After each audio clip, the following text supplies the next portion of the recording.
बोलिए गुरुदेव सर्वश्री आशुतोष महाराज जी की जय, सच्चे दरबार की जय। आदरणीय सत्संग प्रेमियों, सर्वप्रथम दिव्य ज्योति जागृति संस्थान की ओर से आज के इस कार्यक्रम में आप सभी का हार्दिक स्वागत करते हैं, हार्दिक अभिनंदन करते हैं। किसी ने बहुत अच्छा कहा, तेरी यादों को पसंद आ गई है मेरी आंखों की नमी, तेरी यादों को पसंद आ गई है मेरी आंखों की नमी, हंसना चाहूं तो रुला देती है तेरी कमी, रुला देती है तेरी कमी। बिल्कुल सत्य बात है। यह यादों की दुनिया बड़ी विचित्र होती है, लेकिन इनके किस्से कितने पुराने हैं यह कहना बहुत ही कठिन है। फिर भी इनकी कहानी मानव सभ्यता के विकास के जितनी ही पुरानी है, और यह कहना भी बड़ा अर्थहीन लगता है कि इन यादों के बिना जिया भी जा सकता है, क्योंकि इंसान की पहचान उसकी यादों से होती है।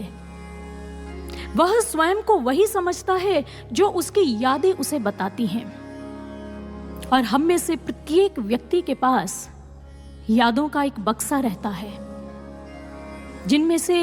जिसमें से कुछ यादें हमारी रातों की नींद उड़ा देती हैं, कुछ हमें रुला देती हैं, और कुछ हमारे चेहरे पर मुस्कुराहट ला देती हैं। जो यादें हमारी आंखों में आंसू और दिल में दर्द पैदा करे, उन यादों को प्रत्येक व्यक्ति भुला देना चाहता है, मिटा देना चाहता है।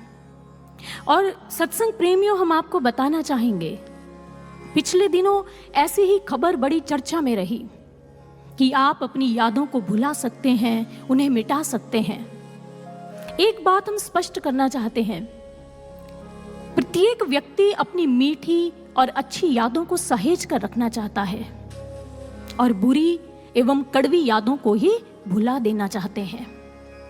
और ऐसी ही खोज हुई कैलिफोर्निया की स्टैनफोर्ड यूनिवर्सिटी में, जहां प्रोफेसर कार्ल डिजोरेथ ने एक रिसर्च की, और उस शोध में उन्होंने सिद्ध किया कि व्यक्ति के दिमाग में जो उसकी बुरी यादें हलचल पैदा करती हैं, उन्हें मिटाया जा सकता है, उन्हें समाप्त किया जा सकता है। यह रिसर्च तो और आगे बढ़ रहा है, लेकिन इस रिसर्च में जो एक तकनीक की विशेष भूमिका रहती है, उसका नाम होता है ऑप्टोजेनेटिक्स। दुनिया भर के समस्त वैज्ञानिकों का ऐसा दावा है कि हमारे दिमाग के अंदर कुछ न्यूरॉन्स होते हैं, और इस ऑप्टोजेनेटिक टेक्निक के माध्यम से, इस तकनीक के द्वारा दिमाग के न्यूरॉन्स को कुछ विशेष प्रकार के प्रोटीन्स दिए जाते हैं, और जब उन पर नीले रंग की रोशनी पड़ती है तो वह न्यूरॉन्स एक्टिवेट हो जाते हैं, सक्रिय हो जाते हैं। और वैज्ञानिकों का कहना है, इस रिसर्च के माध्यम से, इस प्रकार से इस तकनीक का प्रयोग कर हम अच्छी यादों को मानव के मस्तिष्क में सदा के लिए स्थिर बना के रख सकते हैं, और बुरी यादों को मिटाया जा सकता है। ये तो रही बात विज्ञान की, लेकिन आप सोचकर देखिए साधकों, सत्संग प्रेमियों, विचार करके देखिए कि आने वाले समय में, भविष्य में यादों की दुनिया कितनी रोमांचकारी बनने वाली है, कितनी दिलचस्प होने जा रही है। अगर विज्ञान का दृष्टिकोण ले तो शायद आप किसी अच्छी याद को ऑनलाइन ऑर्डर कर सकें, या अपनी बुरी याद को दिमाग से निकलवाने के लिए, मिटाने के लिए आप किसी लैब में पहुंच जाएं। ऐसा भी हो सकता है, लेकिन फिर भी यह कहना अतिशयोक्ति नहीं होगा कि यादों का पंछी कब कहां समय की किस डाल पर जाकर बैठ जाए, यह समझ नहीं पाते हम। उसमें से कुछ यादें होती हैं जो अंधेरा बनकर हमें डराती हैं, कुछ दीपक बनकर हमारे मार्ग को प्रकाशमयी बना देती हैं, और कुछ यादें होती हैं हमारे बचपन के दिनों की भोली और मासूमियत से भरी हुई यादें। उन यादों में होता है खेल कूद की कहानियां, उन यादों में होती है हमारी किताबों की दुनिया, लेकिन कुछ यादें होती हैं, स्मृतियां होती हैं संबंधों की, उन संबंधों से जो हमें पीड़ा मिली होती है, जो हमें दुख मिला होता है, वो यादें हमें बहुत दुखी और परेशान कर देती हैं। और आपको जानकर आश्चर्य होगा कि विज्ञान इस रिसर्च में कब आगे बढ़ेगा, या इसे कब इम्प्लीमेंट या क्रियान्वित करेगा यह तो नहीं पता, लेकिन लोग अपनी बुरी यादों से पीछा छुड़ाने के लिए आगे बढ़ चुके हैं। पीछा छुड़ाने के लिए इन यादों से उन्होंने एक उपाय खोज लिया, जिस उपाय का नाम है म्यूजियम ऑफ ब्रोकन रिलेशनशिप। यह म्यूजियम क्रोएशिया के ज़ग्रेब शहर में खोला गया। इस म्यूजियम ऑफ ब्रोकन रिलेशनशिप में क्या होता है, लोग अपने बुरे संबंधों की यादों को भुलाने के लिए आते हैं। उन संबंधों से जुड़ी हुई जो चीजें हैं, जो उन्होंने संबंधों के अच्छे दिनों में एक दूसरे को तोहफे के रूप में दे रखी हैं, वो उनको भुलाने के लिए उन चीजों को उस म्यूजियम में ले आते हैं और कलाकृति के रूप में वहां जमा करवा देते हैं, जिसमें अधिकतर होते हैं वेडिंग ड्रेस, पेंटिंग्स, ग्रीटिंग्स इत्यादि। ऐसा बहुत सारा सामान वो जमा करवाते हैं। और अमेरिका की लॉस एंजलिस शहर में भी म्यूजियम ऑफ ब्रोकन रिलेशनशिप खुल चुका है, जो इन दिनों बहुत ही लोकप्रिय हो चुका है। इन म्यूजियम को खोलने के पीछे एक ही सिद्धांत है, एक ही उद्देश्य है कि हम अपनी बुरी यादों को मिटा सकें, अपनी बुरी यादों को भुला सकें या उनसे पीछा छुड़ा सकें। और यह बात परम सत्य है, व्यक्ति की याद कभी ना कभी हमें दुख देती है, लेकिन गुरुदेव की याद हमें सुख प्रदान करती है। व्यक्ति की याद वासना पैदा करती है, लेकिन गुरुदेव की याद उपासना बन जाया करती है। गुरुदेव की स्मृति, उनकी याद उपासना कैसे बनती है, आइए चलते हैं योगानंद परमहंस जी के जीवन में देखते हैं। उनकी गुरुदेव की यादों ने उनसे कितना सुंदर भव्य कार्य करवा लिया। योगानंद परमहंस जी अपने गुरुदेव श्री युक्तेश्वर गिरी महाराज जी के सानिध्य में अपने आध्यात्मिक शिक्षा और दीक्षा के वर्षों का जो ब्यौरा है, वो एक उसका वर्णन एक पुस्तक में लिख देते हैं। उन्होंने एक पुस्तक लिखी और उसमें अपने गुरुदेव के जीवन संबंध में उन्होंने बहुत ही हृदयंगम शब्द चित्र खींचा। वे लिखते हैं कि मुझे याद है मेरे गुरुदेव ब्रह्म मुहूर्त में ही उठ जाया करते थे। कभी कभी बिस्तर पर लेटे लेटे या बैठे बैठे वो समाधि में भी लीन हो जाया करते, परंतु फिर भी उनकी दिनचर्या का मुख्य अंग होता गंगा नदी के किनारे एक लंबा भ्रमण करना। और योगानंद जी आगे उस पुस्तक में लिखते हैं, मुझे आज भी याद है उस प्रातःकालीन भ्रमण में मैं भी अपने गुरुदेव के साथ होता, मैं भी उनके साथ रहता। और एक तरफ प्रातःकालीन सूर्य नदी को उष्ण कर रहा होता और दूसरी तरफ ज्ञान के अधिकार से ध्वनित होता उनका स्वर गूंज रहा होता। मेरे गुरुदेव नदी के किनारे भ्रमण करते करते ही मुझे आध्यात्मिक शिक्षा रत्न प्रदान कर देते। उनका एक एक शब्द ज्ञान से तराशा होता। और योगानंद परमहंस जी ने फिर अपनी स्मृतियों को टटोला और उसमें मानो डुबकी लगाई और फिर उस पुस्तक में लिख दिया, जब मैं उनके सानिध्य में बैठता तो मुझे ऐसा लगता कि मानो मैं साक्षात भगवान के जीवंत विग्रह के सानिध्य में बैठा हूं। उनकी दिव्यता का भार स्वतः ही मेरे मस्तक को उनके चरणों में झुका देता। और फिर उन्होंने लिखा, आज भी जब मैं उन स्मृतियों की पुनरावृत्ति करता हूं तो प्रायः मैं अपने आप को उनके साथ पाता हूं। मुझे लगता है कि आज भी मैं उनके साथ हूं। और सत्संग प्रेमियों, योगानंद परमहंस जी ने इसी स्मृति याद के आधार पर एक भव्य पुस्तक की रचना कर दी। उन्होंने आध्यात्मिक रहस्य, एक साधक के जीवन की गहराई, एक साधक के जीवन के अंदर कैसी दिशा और दशा होनी चाहिए, उन्होंने सब वर्णन सविस्तार उस पुस्तक के अंदर लिख दिया। और उस पुस्तक का नाम रखा गया योगी कथामृत, ऑटोबायोग्राफी ऑफ ए योगी, जो कि 20वीं सदी की 100 सर्वाधिक पुस्तकों में से, चर्चित पुस्तकों में से एक पुस्तक रही। स्टीव जॉब्स जैसे एप्पल कंपनी का नाम जिनसे जुड़ा है, जो बड़े अमेरिका के विचारक रहे, उन्होंने भी इस पुस्तक को अपने जीवन में अनेकों बार पढ़ा। एक बार नहीं, अनेकों बार इसका अध्ययन किया। कहने का आशय यही कि योगानंद परमहंस जी ने अपने गुरुदेव की यादों में डूबकर एक सुंदर सी किताब की रचना कर दी। लेकिन सत्संग प्रेमियों, हमें यहाँ पर विचार करना होगा।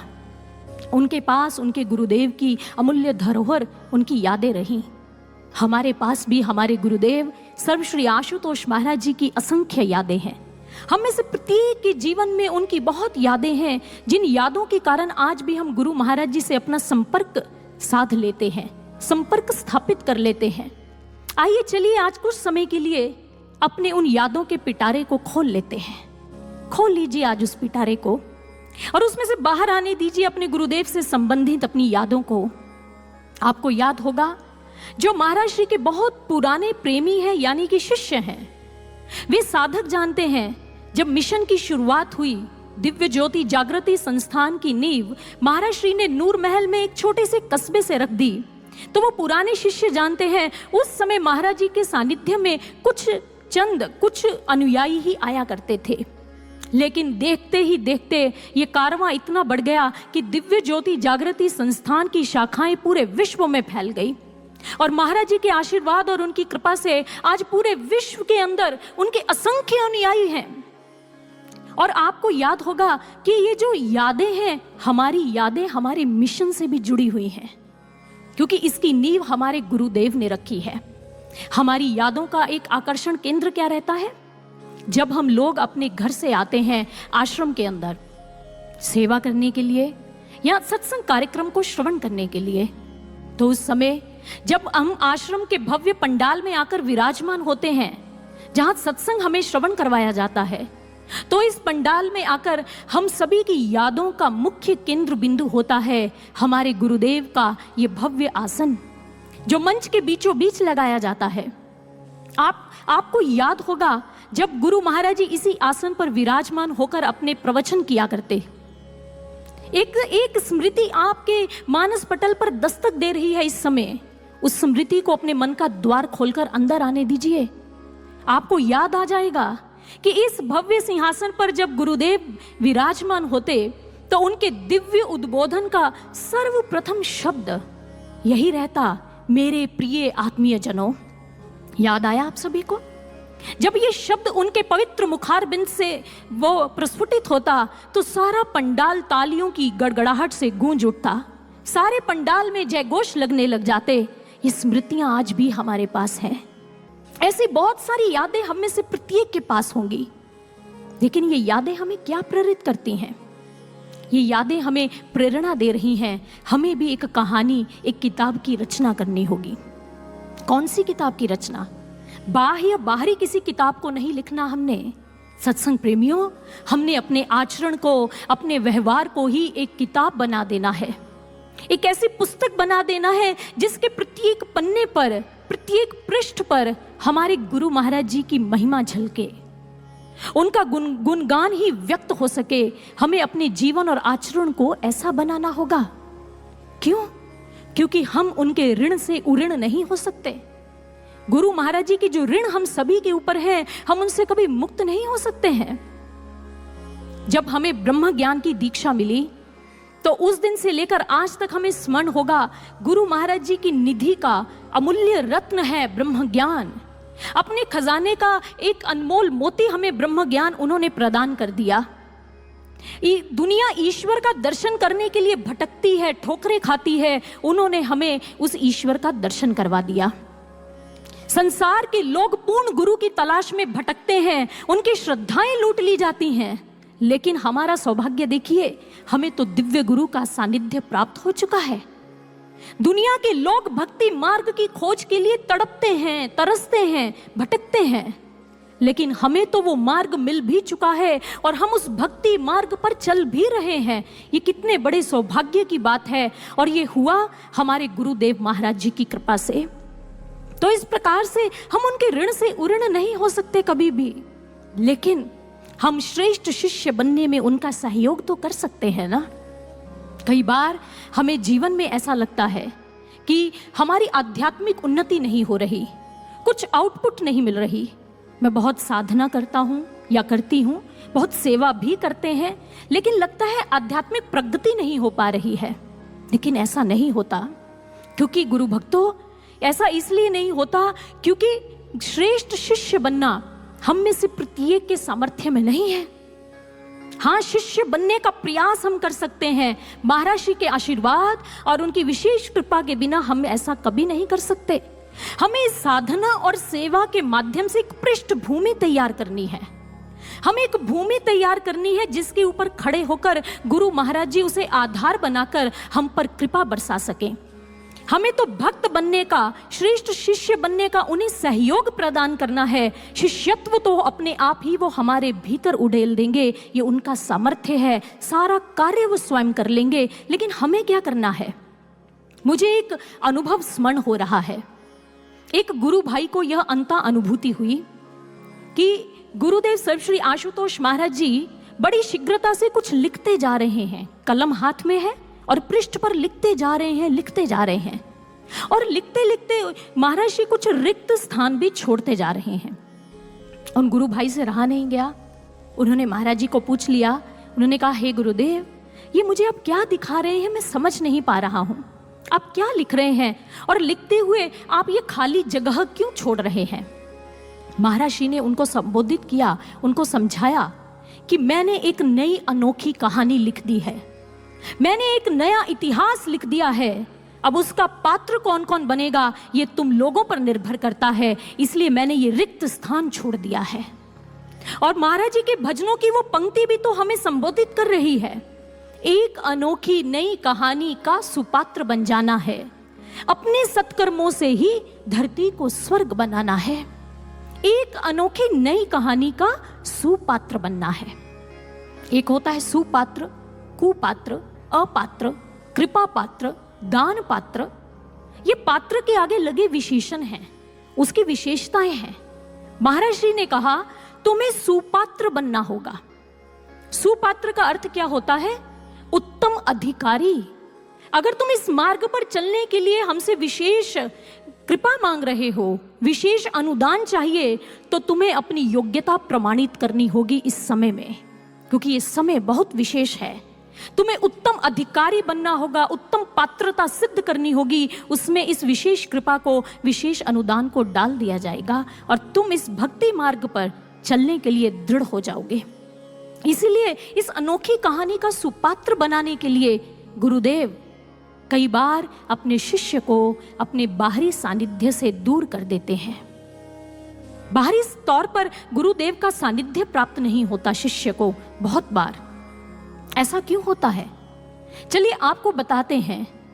पुराणों के अनुसार कहा जाता है कि मां विशालाक्षी अपने भक्तों को, अपने शिष्यों को कमठ दीक्षा प्रदान करती हैं। कमठ का भाव होता है कछुआ, और शास्त्रीय दृष्टिकोण के अनुसार जो मादा कछुआ होती है वह अंडों को जन्म देकर उनसे दूर चली जाती है। वो उनको ना अपने स्पर्श ताप से, ना दृष्टि भाव से सेती है, अपितु उनसे दूर चली जाती है। लेकिन दूर जाकर भी निरंतर उसका चिंतन उन अंडों पर, अपने बच्चों पर लगा रहता है। वो सतत और निरंतर अपनी चिंतन तरंगों से अपने बच्चों का पूर्ण विकास करती है, उन्हें परिपक्व कर देती है और उनमें से बच्चों का पूर्ण निर्माण हो जाता है। ठीक इसी प्रकार से सद्गुरु भी अपने शिष्य को बहुत बार अपने बाहरी सानिध्य से वंचित कर देते हैं, दूर कर देते हैं। कारण क्या है? इसलिए क्योंकि शिष्य के भीतर आत्मविश्वास और आत्म जागृति जागृत हो सके, वो उसमें उत्पन्न हो सके। शिष्य ये ना समझे कि वे उन्हें कम प्रिय है। गुरुदेव के लिए प्रत्येक शिष्य बहुत प्रिय होता है। उनके लिए अपना प्रत्येक शिष्य विशेष होता है, साधारण नहीं, विशेष हुआ करता है। वो उसको अकेला यूं ही नहीं छोड़ते हैं इस भक्ति मार्ग पर। वो शिष्य को तो दूर कर देते हैं, लेकिन स्वयं शिष्य के अत्यंत समीप आ जाते हैं। समीप कैसे आते हैं? शुभ चिंतन से, अच्छी प्रेरणाओं से, सुप्रेरणाओं से वो निरंतर शिष्य का निर्माण करने लग जाते हैं। इसका अर्थ यही माना जाता है अध्यात्म में कि गुरुदेव अपने शिष्य के अत्यंत समीप हो गए, चाहे शिष्य बाहरी तौर पर उनसे दूर ही क्यों नहीं दिखाई दे रहा है। वे अगर हमारी कोई सेवा सफल होती है तो उसके पीछे गुरुदेव का प्रेम ही झलकता है। कई बार हम अपनी सेवा में बड़ी आनंद की अनुभूति प्राप्त कर लेते हैं। सेवा सफल होती है, हम बड़े प्रसन्न होते हैं, हर्षित होते हैं कि मेरी सेवा सफल हो गई जो गुरुदेव ने लगाई। लेकिन इसमें भी अहंकार में आने की आवश्यकता नहीं है। ये सेवा जो सफल हुई है, ये हमारा सामर्थ्य नहीं है गुरु भक्तों, इसके पीछे गुरुदेव का प्रेम और उनका आशीर्वाद होता है शिष्य के प्रति, जो हमारी प्रत्येक सेवा सफल हो जाया करती है। और वो स्वयं को अपने शिष्य में अभिव्यक्त कर समाज को प्रसाद दिया करते हैं। कई बार आपने देखा होगा, कुछ लोग आपको मिलते हैं, जब वो मिलते हैं कुछ निराश होते हैं, परेशान होते हैं, तो आप उनको आध्यात्मिक कुछ दृष्टांत सुना देते हो, आध्यात्मिक चर्चा उनके साथ करते हो, गुरु की महिमा, सत्संग के विचार उन्हें आप ऐसे परोस देते हो कि वो बहुत ही उत्साहित हो जाते हैं, उस निराशा से बाहर निकल जाते हैं। लेकिन वो व्यक्ति एक बात पहचान लेते हैं, वो आपसे पूछते हैं कि आप किस धार्मिक संस्थान से जुड़े हो, आपके गुरुदेव कौन है, क्योंकि संसार के लोगों को समझ आ जाती है कि ये हमसे कुछ अलग लग रहा है, इसके विचारों ने ही हमें खड़ा कर दिया, इसका अर्थ इसके पीछे कोई विशेष शक्ति और आशीर्वाद कार्य कर रहा है। तो हम बताते हैं कि हम दिव्य ज्योति जागृति संस्थान से जुड़े हैं, गुरुदेव सर्व श्री आशुतोष महाराज जी से हमने ब्रह्म ज्ञान की दीक्षा प्राप्त की है। तो हम उनको कई बार आश्रम में भी ले आते हैं, वो आते हैं आश्रम में और सत्संग श्रवण कर फिर इस ज्ञान दीक्षा से जुड़ जाते हैं। ये तो वही बात हुई जैसे किसी ने बहुत सुंदर कहा, तेरी तस्वीर में वो रंग भरा है मैंने, तेरी तस्वीर में वो रंग भरा है मैंने, लोग देखेंगे तुझे और पूछेंगे मुझे। क्योंकि लोग पहचान जाते हैं हमारे जीवन की बदरंग तस्वीर को। अगर भक्ति के रंगों से किसी ने सराबोर किया है तो वो पीछे गुरुदेव की शक्ति है, अन्य कोई नहीं है। इसलिए गुरुदेव स्वयं को शिष्य में अभिव्यक्त कर समाज को प्रसाद देते हैं। और इस प्रकार से वो शिष्य को अगर बाहरी सानिध्य से दूर करते हैं बाह्य तौर पर, तो उसके पीछे यही भावना होती है उनकी कि शिष्य को अपनी स्नेहिल भावनाओं से वो परिपक्व बना देते हैं, ताकि वो इस अध्यात्म के भक्ति के मार्ग पर चलने के लिए दृढ़ हो सके, उसके भीतर दृढ़ता आ सके। इसका अर्थ यह ना लगाएं कि बाहरी तौर पर गुरुदेव का सानिध्य, उनका वात्सल्य नहीं मिल रहा तो हमारे गुरुदेव ने हमें भुला दिया है। ऐसा कभी नहीं हो सकता है। मुझे एक अनुभव याद आ रहा है इसी के संदर्भ में। एक बार किसी गुरु भाई ने अपनी अंतः अनुभूति में ध्यान के माध्यम से यह देखा, यह अनुभव देखा कि गुरु महाराज जी एक क्यारी में छोटे छोटे पौधे लगे हैं, उन पौधों को अपने हाथों से बड़े प्रेम से सहलाते चले जा रहे हैं, बड़ा प्रेम दे रहे हैं। और महाराज जी के पास ही एक बहुत बड़ा बाग भी बना है जो कि बहुत ही विशाल और सुंदर है देखने में। उन गुरु भाई ने उसी अनुभव में महाराज जी को कहा, उन्होंने कहा, गुरुदेव आप क्या इस क्यारी के छोटे छोटे पौधों को सहला रहे हो? अपने पीछे मुड़कर देखिए, कितना सुंदर विशाल और मनोरम बाग बन गया है, ये बाग आप क्यों नहीं देखते हैं? गुरुदेव ने उन भाई को देखकर कहा, गुरु भाई को देखकर उन्होंने कहा, ये छोटी क्यारी जो इसके छोटे पौधे हैं, इसी से ये बहुत बड़ा बाग बना है। जानते हो, ये छोटे छोटे पौधे नहीं हैं, ये मेरे वो पुराने शिष्य हैं। जब हमने इस मिशन का प्रारंभ किया, जब इस मिशन की शुरुआत की, तब भी इन लोगों ने हमारे वचनों पर विश्वास किया और आज भी हमारे वचनों पर विश्वास करके बड़ी अडिगता से इस मार्ग पर आगे बढ़ते चले जा रहे हैं। ये छोटे छोटे पौधे हमारे वो पुराने शिष्य हैं। अरे बाद में तो बहुत सारे और लोग आ जाएंगे इस मिशन से जुड़ने के लिए, लेकिन हम उन पुराने भक्तों को कभी नहीं भूल सकते जिन्होंने उस समय में भी हमारे वचनों पर विश्वास किया। हम इन्हें नहीं भुला सकते और ये सदैव हमारे स्नेह के पात्र बने रहेंगे। ऐसा ही तो सूरदास जी के साथ हुआ। सूरदास जी ध्यान में बैठे, तब उन्होंने सुदामा और भगवान श्री कृष्ण जी की मैत्री का प्रकरण अपने ध्यान के भीतर देखा। जब देखा तो वो देख रहे हैं कि सुदामा द्वारिका नगरी में जा रहे हैं, द्वारिका नगरी में भगवान श्री कृष्ण जी से भेंट करने के लिए। मार्ग पर चलते हुए सुदामा के मन में मिले जुले भाव आ गए और उन्हीं मिले जुले भावों को सूरदास जी ने लिख दिया अपनी वाणी में। उन्होंने लिखा, सुदामा सोचत पंथ चले, कबहू करी मिलहई हरि मोही को, भय सगुना तब भले। सूरदास जी बताते हैं, सुदामा जा रहे हैं, उनके मन में एक भाव आ गया, भगवान श्री कृष्ण ने मुझे भुला तो नहीं दिया होगा? यदि नहीं भुलाया तो मुझे अगर याद रखा तो क्या वो मुझे वैसे ही मिलेंगे जैसे पूर्व पुराने समय में मुझे अपना मित्र कहकर, सुदामा सुदामा कहकर पुकारते हुए मुझे मिला करते थे।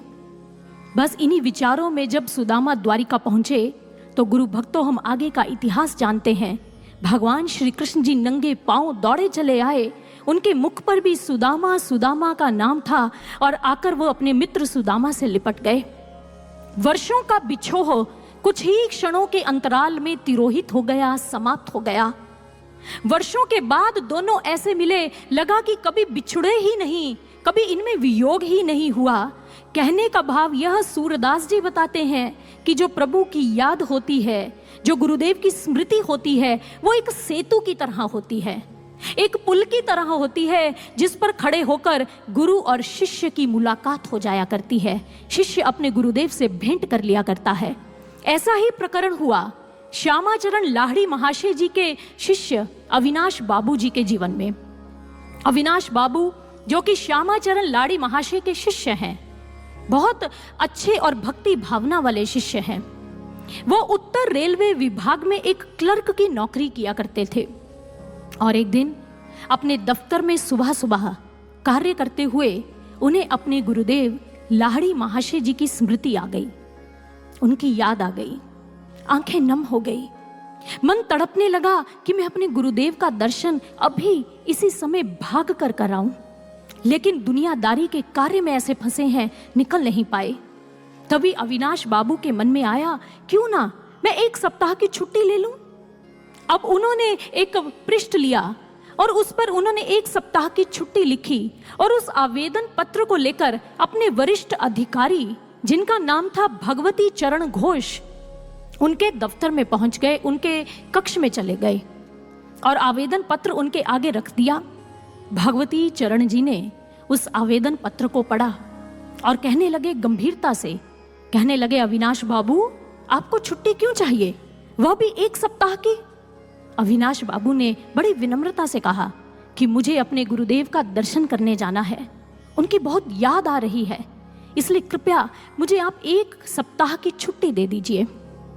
भगवती चरण वो गुरु महिमा से अपरिचित व्यक्ति हैं।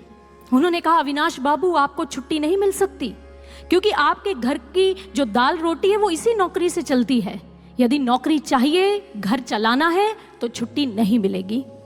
अविनाश बाबू उस आवेदन पत्र को लेकर उनके उस कक्ष से बाहर आ गए, किसी प्रकार से दफ्तर का कार्य पूर्ण किया और संध्या को जब घर जाने लगे तो मन बड़ा उदास है। अपने गुरुदेव लाहिड़ी महाशय जी से मन ही मन बात करते हुए जा रहे हैं। कहने लगे, गुरुदेव यह नौकरी है या गुलामी है, मैं आपका दर्शन करने भी नहीं आ सकता, मुझे आपकी कितनी स्मृति हो रही है, आपकी याद आ रही है।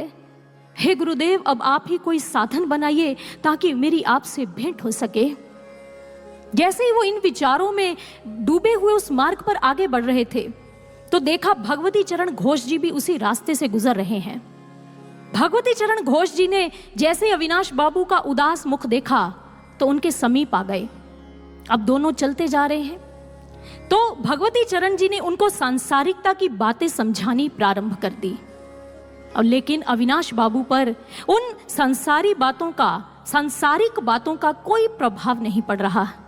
उन पर तो एक ही प्रभाव छाया हुआ है, आच्छादित है, और वह है अपने गुरुदेव की याद। तड़प रहे हैं, व्यथित हो रहे हैं, हे गुरुदेव मैं कैसे आपसे मिलूं, कोई साधन बना दीजिए। अब जैसे ही ये मन में पुकार निकली, मन से उठी पुकार, तो वो कुछ आगे बढ़े, दोनों ही चलते जा रहे हैं तो कहते हैं एक सुनसान सा मैदान आया और उस सुनसान मैदान में भगवती चरण घोष के ठीक सामने एक बहुत बड़ा प्रकाश पुंज प्रकट हो गया। जैसे प्रकाश पुंज आया तो भगवती चरण वहीं ठहर गए, आगे नहीं बढ़ पा रहे, और देखते ही देखते उस प्रकाश पुंज में से श्यामाचरण लाहिड़ी महाशय जी प्रकट हो गए। जैसे ही प्रकट हुए, अविनाश बाबू की आंखों में से आंसू की धारा बहने लगी और भगवती चरण जी समझ नहीं रहे कि ये कौन है, मैं तो इनको नहीं जानता। और सर्वप्रथम लाहिड़ी महाशय जी ने उस समय भगवती चरण घोष से कहा, भगवती तुम अपने कर्मचारी के प्रति अत्यंत कठोर हो।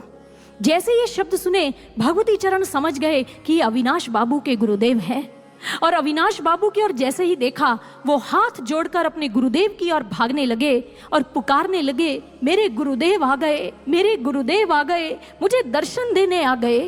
और भागकर उनके चरणों में झुक गए और उनको प्रणाम अर्पित कर दिया। लाड़ी महाशय जी ने एक मुस्कान अपने भक्त, अपने शिष्य अविनाश जी को दी और वहां से अदृश्य हो गए। अब भगवती चरण घोष घबरा गए, कहने लगे, अविनाश बाबू, ये आपके गुरुदेव हैं? उन्होंने कहा, जी, ये मेरे गुरुदेव हैं जिनकी दर्शन के लिए मैं आपसे छुट्टी मांग रहा था। भगवती चरण ने कहा, अब मैं तुम्हें छुट्टी नहीं दूंगा, अपितु मैं स्वयं भी छुट्टी लूंगा। अरे मुझे पता ही नहीं था ये ऐसे प्रकट भी हो सकते हैं। और कहते हैं अगले दिन भगवती चरण घोष और अविनाश बाबू और भगवती चरण जी की धर्म पत्नी भी लाड़ी महाशय जी का दर्शन करने के लिए पहुंच गए। अब जैसे ही दर्शन करने गए तो प्रथम बार उन्होंने साक्षात लाड़ी महाशय जी का दर्शन प्राप्त किया। और लाड़ी महाशय जी ने फिर मुस्कुराकर कहा, भगवती, तुम अपने कर्मचारी के प्रति अत्यंत कठोर हो। भगवती चरण वही इन शब्दों को सुनकर वहीं उनके चरणों में गिर पड़े, फूट फूट कर रोने लगे और क्षमा मांगने लगे।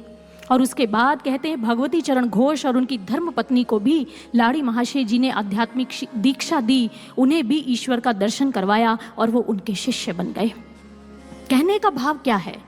यह दृष्टांत हमें सीख देता है कि यदि हमारे मन में गुरु के दर्शन के लिए सच्ची भावना है, हमारी यादें इतनी तीव्रता का वेग धारण कर लेती हैं कि पुकार बनकर हमारे अंतःकरण से एक नाद उठने लगता है, तो गुरुदेव भी साधन बनाते हैं अपने शिष्य से भेंट करने के लिए। गुरु महाराज जी के भजनों की वो दो पंक्तियां मुझे बहुत याद आ रही हैं इस समय।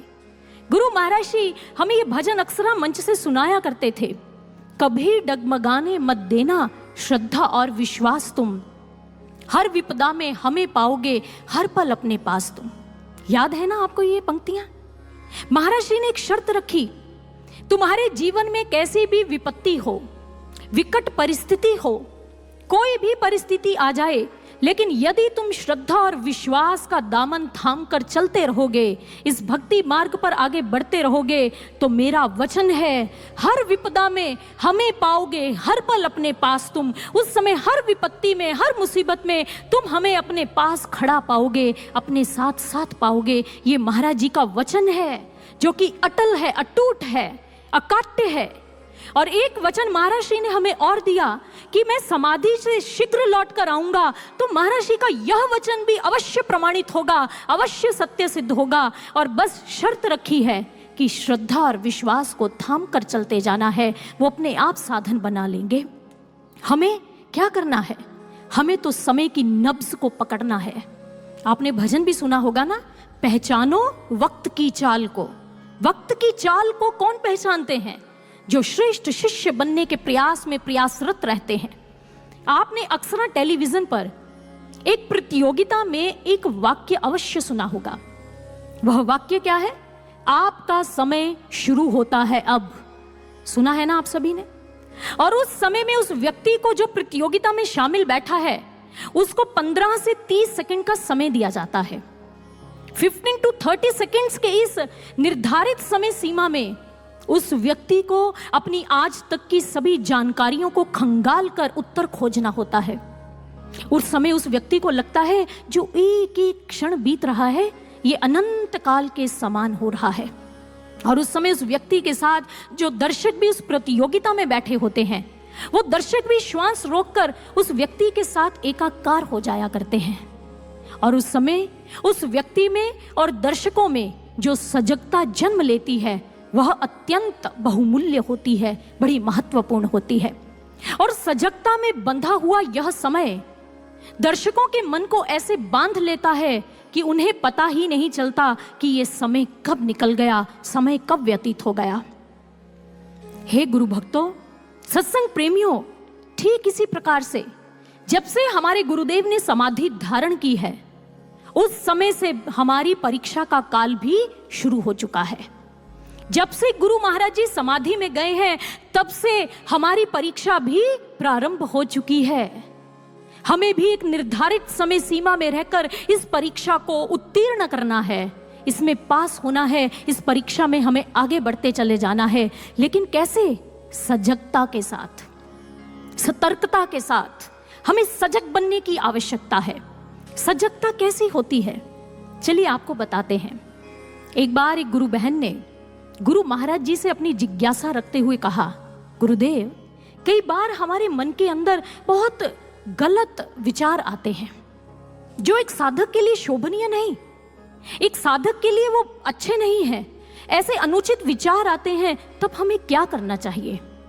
गुरुदेव ने समाधान देते हुए कहा, मान लो तुम्हारे हाथ पर सांप आकर बैठ जाए, तुम क्या करते हो? झट से अपने हाथ को झटक देते हो कि वो सांप वहां से उतर जाए, हाथ से दूर हो जाए। महर्षि कहते ठीक ऐसे जब ऐसे अनुचित गलत विचार, निकृष्ट विचार आपके मन में आए, उन्हें जल्दी से बाहर निकाल दो। इतना कहकर महर्षि मौन हो गए तो गुरु बहन ने पुनः पूछा, लेकिन महर्षि कैसे, उपाय क्या है, करना क्या होगा इनको बाहर निकालने के लिए? महर्षि ने कहा, तुम्हें सूक्ष्म सुमिरन से जुड़ना होगा। सूक्ष्म की बात कर रहे हैं गुरु महाराज जी। क्यों कर रहे हैं? क्योंकि ये सूक्ष्म मार्ग है। भक्ति का मार्ग अत्यंत सूक्ष्मता का मार्ग होता है और इस पर सूक्ष्म सुमिरन की आवश्यकता ही है। सूक्ष्म सुमिरन से ही हम इस मार्ग पर आगे बढ़ सकते हैं और इस मार्ग की कठिनाइयों को समझते हुए अपने लक्ष्य की प्राप्ति के लिए प्रयासरत रह सकते हैं। महर्षि ने एक बार कहा, धीर गंभीर बनो, यानी कि धैर्यवान और अपने लक्ष्य के प्रति सजग होना सीख लो। अब आप देखिए, जो व्यक्ति सजग नहीं होता जीवन में, तो उसकी दशा कैसी होती है। कहने का भाव यही है सत्संग प्रेमियों कि संसार में भी सही चलने के लिए, ढंग से रहने के लिए सजग होने की आवश्यकता है। तो ये तो भक्ति मार्ग है, ये आध्यात्मिक मार्ग है। इस मार्ग पर तो अत्यंत गहराई होती है, गंभीरता होती है और उसकी गहराई को समझने के लिए हमें उसकी सूक्ष्मता से जुड़ना होगा, उसकी गहराई को समझना होगा, सजग होना होगा। महर्षि ने फिर आगे कहा, इसलिए अपने मन की चौकीदारी स्वयं करो, पहरेदारी करो अपने मन की। अपने मन से उठने वाले हर विचार का निरीक्षण, परीक्षण करो, क्या ये मेरे लिए उचित है या अनुचित है। अगर अनुचित है तो सूक्ष्म सुमिरन से जुड़कर, यानी कि गहरी ध्यान साधना में उतरकर उसे बाहर निकाल दो। अपने जीवन में ऐसी सजगता लेकर आओ। सजग जो हो जाता है उसे कैसा लाभ मिलता है, इसका भी महाराज जी ने एक अनुभव के माध्यम से समाधान दिया। आपको ये अनुभव हम क्यों सुना रहे हैं साथ साथ इन विचारों के? क्योंकि महाराज जी ने किसी को अनुभव में ध्यान साधना के समय कहा, एक होता है मार्गदर्शन, एक होता है मार्ग प्रशस्त करना। महाराज जी ने कहा, मार्गदर्शन का अर्थ होता है दिशा दिखा दी, इस मार्ग पर चलो, अब तुम्हें चलना है। महाराज जी कहते मार्ग प्रशस्त का अर्थ क्या होता है? जिस मार्ग पे तुम चल रहे हो, तुम्हारे हाथ में लालटेन पकड़ा देना कि लो अब स्वयं इस प्रकाश से देखो कि कहाँ खाई आती है, कहाँ गड्ढा आता है, कहाँ फिसलन आ रही है, तुम स्वयं बच बचाकर यहाँ से निकल जाओ। महाराज जी ने कहा, इन दिनों हम जो अनुभव करवा रहे हैं, अनुभूतियां दिखा रहे हैं अपने शिष्यों को, गुरु भक्तों को, ये तुम्हारा मार्ग प्रशस्त करेंगी, यानी कि ये तुम्हारी पथ प्रदर्शक होंगी कि इस समय में इस मार्ग पर कैसे आगे बढ़ना है। इसलिए ये अनुभव जो मुझे और याद आ रहा है, एक बार किसी ने देखा अनुभूति में कि एक गोल दायरा बना है। उस गोल दायरे के अंदर कुछ महाराज जी के शिष्य खड़े हैं, बहुत ही शांत हैं, प्रसन्न हैं। उस गोल दायरे के बाहर भी कुछ शिष्य खड़े हैं, वो विचलित और अशांत, दुखी और परेशान हैं। उसने पूछा, महर्षि क्या दृश्य है? महाराज जी ने पुनः कहा, उन्होंने समझाया, ये गोल दायरा हमारी आज्ञा का प्रतीक है, जो इस समय में, इस संधि काल में, समाधि काल में, जो कि दुर्लभ समय है, ये बारंबार एक शिष्य को अपने जीवन में नहीं मिलता। इस समय में जो हमारी आज्ञा के दायरे में रहेगा, सजगता से चलेगा कि हमने ध्यान साधना की, हमने कैसा कर्म किया, हमने गुरुदेव की प्रत्येक आज्ञा को पूर्ण किया, अगर ऐसी सजगता के द्वारा इस आज्ञा के दायरे में रहेगा, वो शांत रहेगा। नहीं तो तूफानी मौसम में बाहर दायरे से खड़ा होकर विचलित दिखाई देगा, परेशान होता रहेगा, परेशान होगा। और महर्षि ने कहा, ये तूफानी मौसम बाहर का नहीं, ये तुम्हारे मन के विचारों का मौसम है।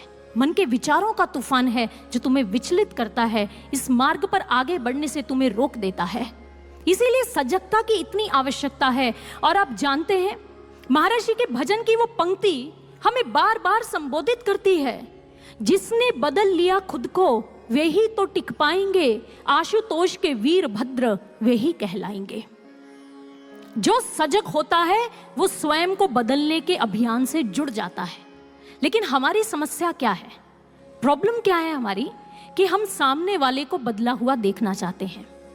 हम चाहते हैं दूसरा बदले, तीसरा बदले, सामने वाला अपने आप को चेंज करे, अपने स्वभाव को बदले। मैं स्वयं को क्यों बदलूं, मैं तो ठीक हूं। हम जिद्दी बन जाते हैं, हम संकीर्ण हो जाते हैं। और महाराज जी के भजन की एक और पंक्ति है, दिशा दिखाई दिव्य गुरु ने, हमने भी तो ठानी है, विकसित कर अपनी प्रतिभा को, राहें नहीं बनानी है। महाराज जी क्या कहते हैं, गुरुदेव ने दिशा दिखा दी, अपनी प्रतिभा को विकसित करो, संकीर्ण मत बनो, नई राहें बनाओ, नया धारण करो, नए गुणों को अपने अंदर जन्म दो, नया नया करने का प्रयास करो, वहीं पर मत ठहर जाओ, जिद्दी मत बनो।